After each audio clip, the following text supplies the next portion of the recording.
Hello and welcome.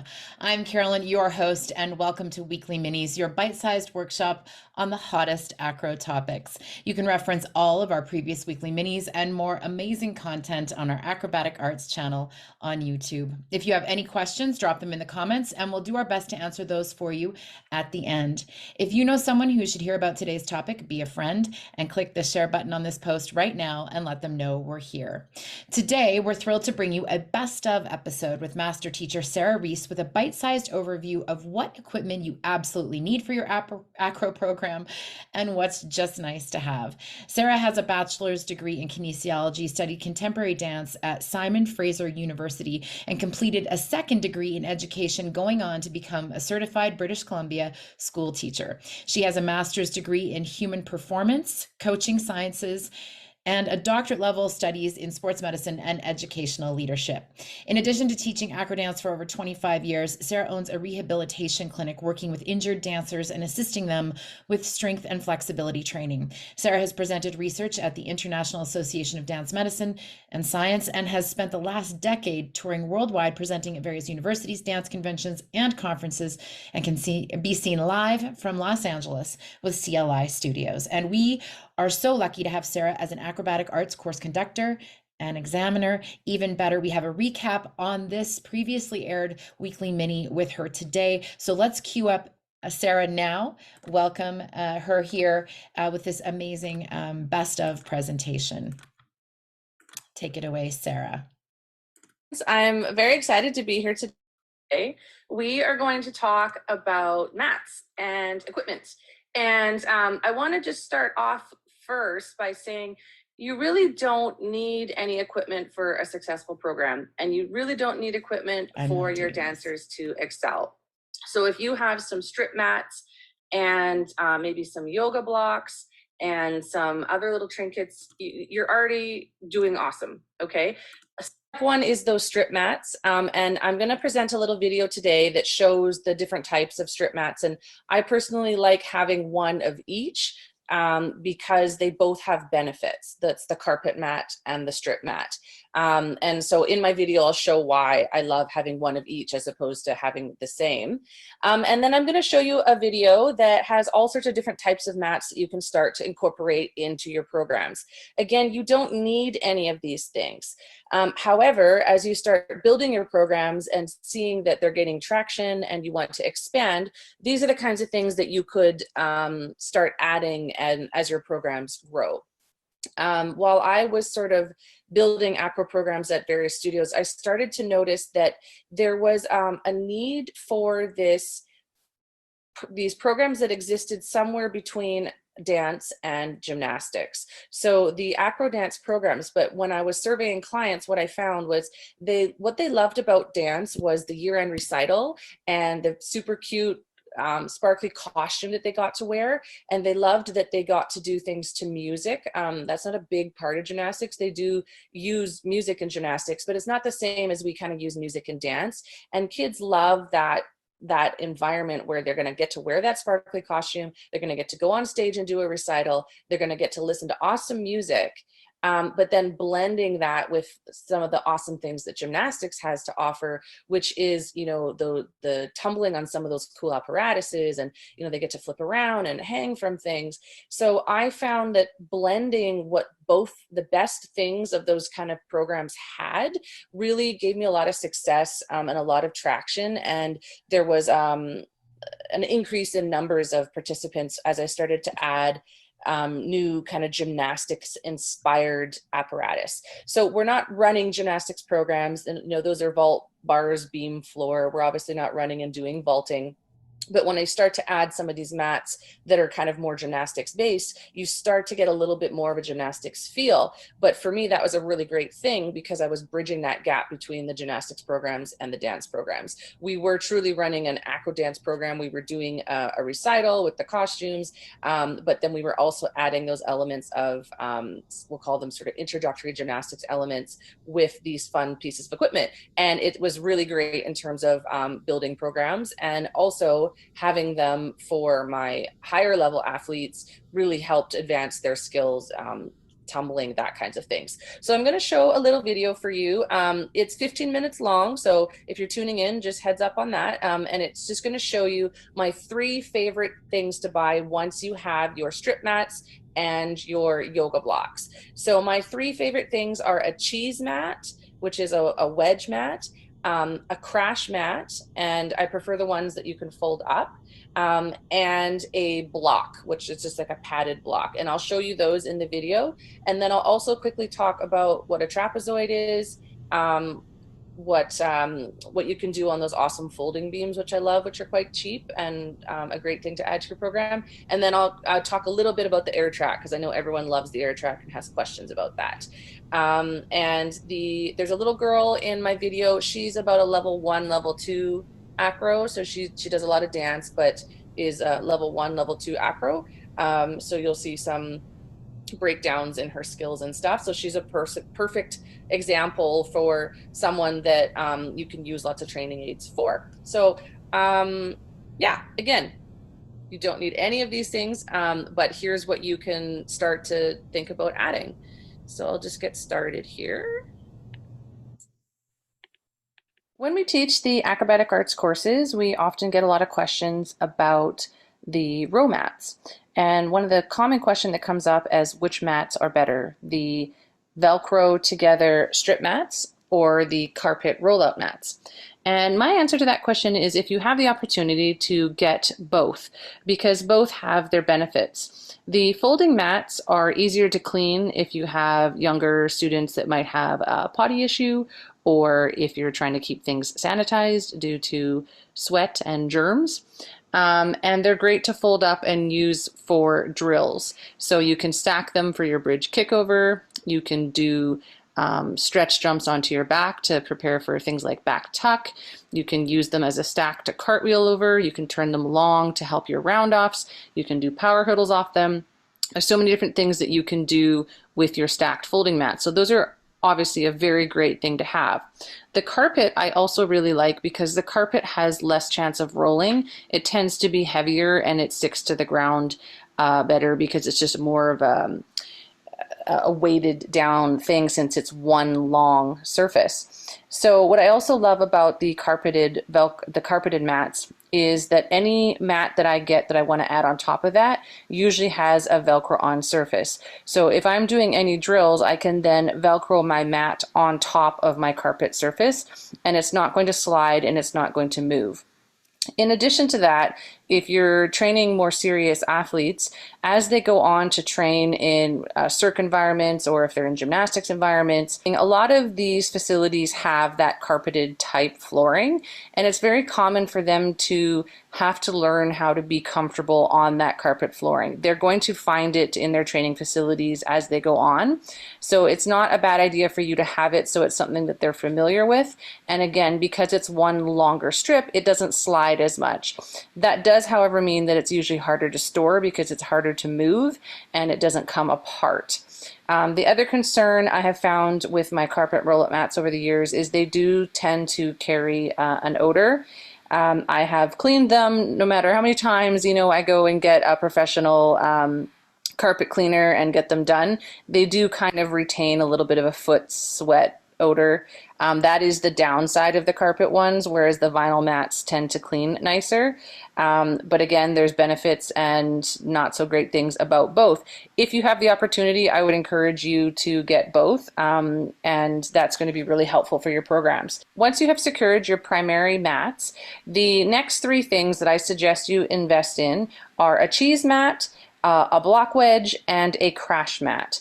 So cheese mats come in a variety of sizes. It's going to be important that you pick one based on the size of the athletes that you're training. So if you just go ahead and get the cheap one, it may only be for toddlers or young children, and your teenagers might not get much use for it because it might slide around or simply just be too small for them.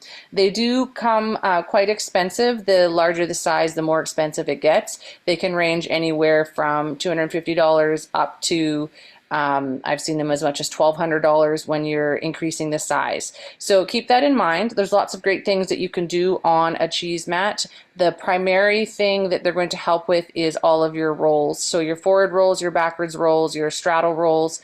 all of those rolling techniques, log rolls, that is the number one thing that you're going to get out of your cheese mat. Some cheese mats are one piece and other cheese mats fold in half. When those cheese mats fold in half, they double up as a spotting block. So then you can stand on top of it and help spot some of your lifts from a higher height, which is great. You also now have the option of stacking those panel mats on top of those blocks for some of your tumbling drills. So having a block is a very great thing. It's awesome for strength. It's awesome to have dancers do bridges up on that so that they can start to work on their alignment and develop their strength by having their feet up quite high. It also stores nicer if you have the one that collapses down and folds down.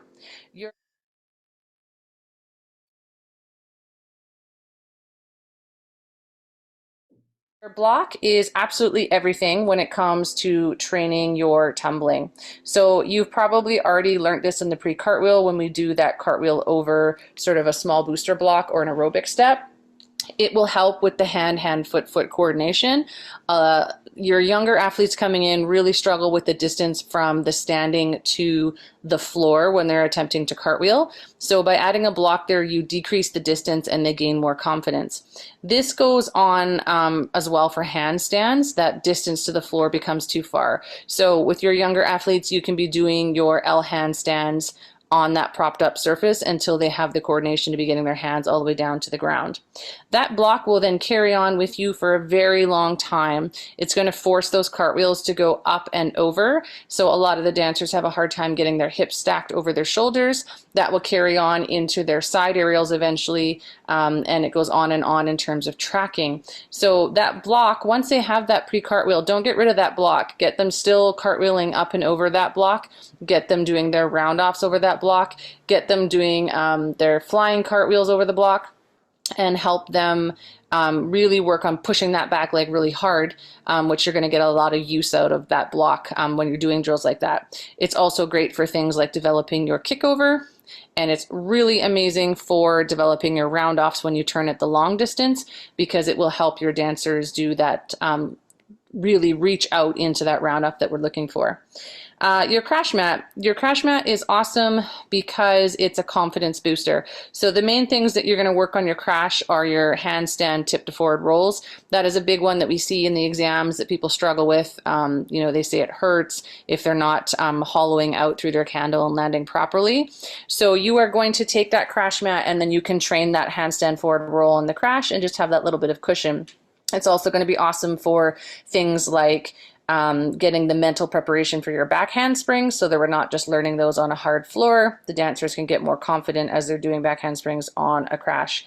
When you pick a crash, pick one that's a little bit more hard as opposed to the ones that are super soft. It's going to be nicer on their wrists. I like to do a lot of drills like handstand fall flats on crash.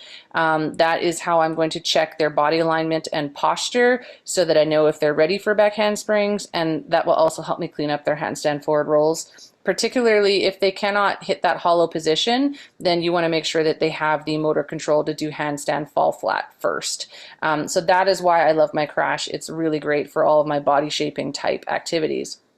Also, it's really great for tricks. So things like your flip to sit, any kind of those, rolling Tinsica things where you might land in a compromised way, if it's a, variations, all of those types of cool floor work. There's a lot of things that people want to try, but doing it on a soft mat is going to make that experience more pleasant as they're learning it. So I highly encourage you to get a crash mat. You can get them as cheap as $500 off of Amazon these days, and they will often fold in half for storage, which then gives you options as well for doing things like back truck drills or stacking your stacked mats on top of them. Those are the three things: the cheese, the crash, and the block. And then once you've got those three things in your facility, I have the 2 bonus mat options, which I will include a padded beam. And what I love about the padded beam is it will single-handedly solve a lot of your cartwheel problems in a fun way. So if you want to set up a station where you're spotting some of your athletes and you not able to be super hands-on with the other athletes, you can set up that mat and set up that beam and make it a game for them to land on the beam and keep their hips square and land properly. It will keep them very entertained, and it will straighten up those cartwheels. So when you have the dancers that are flying sideways in their aerial and you go back to their alignment in the cartwheel, you often see that it's not straight and it's not going up overhead like through a tunnel. So the dancers love the beam, and it's a fun thing to do, and they come quite cheap. So you could add that to your tickle trunk, and it will help clean up a lot of those side aerials and those cartwheels. I will also add a trapezoid to your tickle trunk. That is a more expensive. They usually come in about $1,200 for a trapezoid. They are basically building blocks that have Velcro that snap together, and you can configure them into any shape that you may like. A very useful thing, because you can then build it from the lower level up, and you can use it for, you know, spotting lifts, for training round offs off the edge to help get the snap down and the chest up. You can do your round offs over, you can do your bridges on them, you can do your kickovers. Again, a little bit pricey, but well worth the investment because of the versatility and what you can do with them, because you can take them apart and build them to the shapes that you would like. And then lastly to that, I will add the ever common air track. So everyone loves the air track. I want to talk about the air track in terms of actually being a training aid. The air track is going to get students into your class because it's fun. They're going to get their aerial a little bit faster because it's a little bit easier. Happy students having fun equals happy classes, people registering for classes and helping retention, and everyone's having a good time. So that is a positive thing. Do we necessarily need the air track in terms of a training aid to actually further progress our technical advancement? Probably not, because when they're doing the aerial on the floor, they're definitely not on an air track. Does it maybe help their mental confidence? It's possible, yes. But the main thing here is that it's fun. So if they're having fun, I think that that's great. And I think that that's something you should look at adding to your classes, because really that's really what it's all about. But I would caution spending too much time on your air track, particularly if you're doing any backwards tumbling. So like round off back handspring and standing back handspring. The longer you spend on those devices, the more of a dependency that your athletes will have. And that will actually work against you if you're trying to get them to tumble on a hard surface. So you can use it as, you know, an elementary teaching aid for those side aerials and for those back handsprings, but to try not to keep them on there that long, because that will eventually work against them.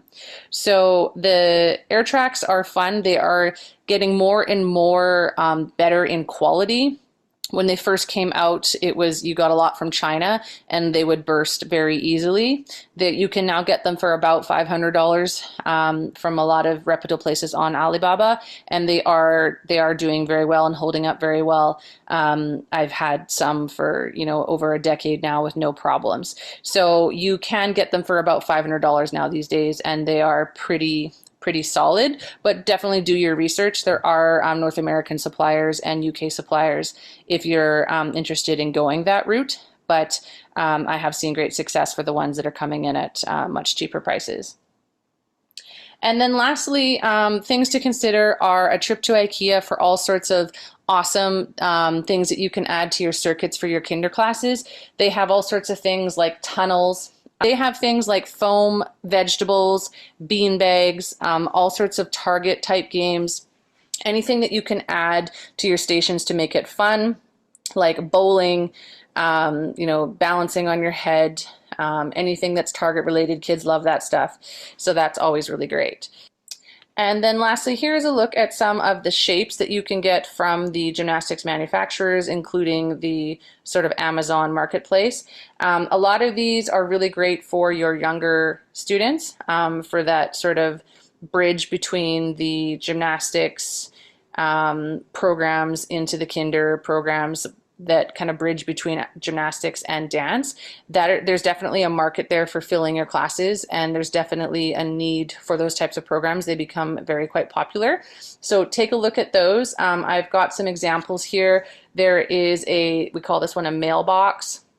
Lots of shoulder mobility drills you can do with that.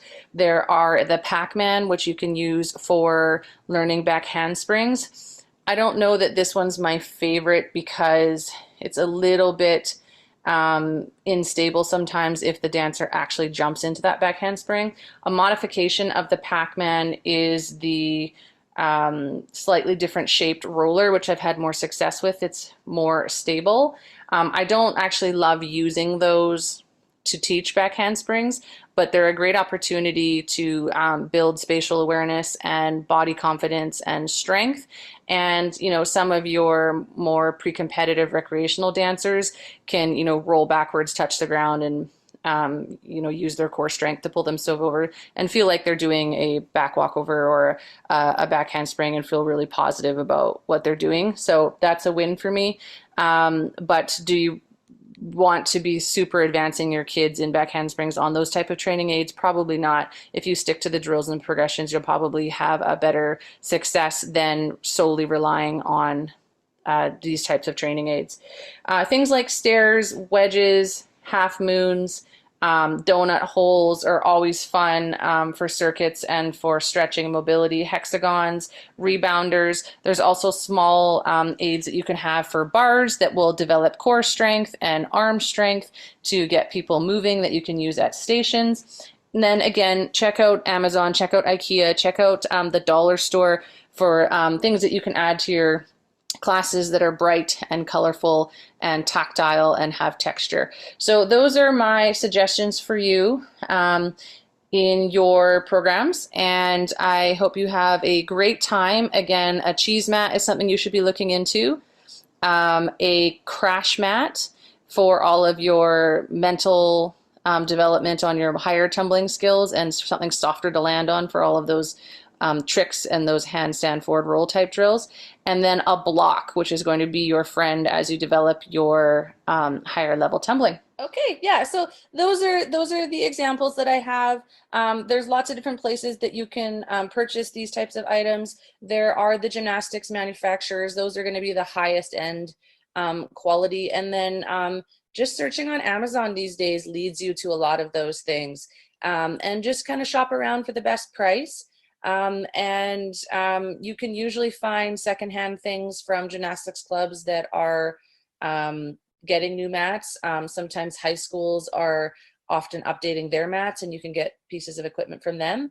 And then again, as I said in the video, places like Ikea, places like the dollar store, you can find all sorts of things for your theme classes, like those vegetables I showed.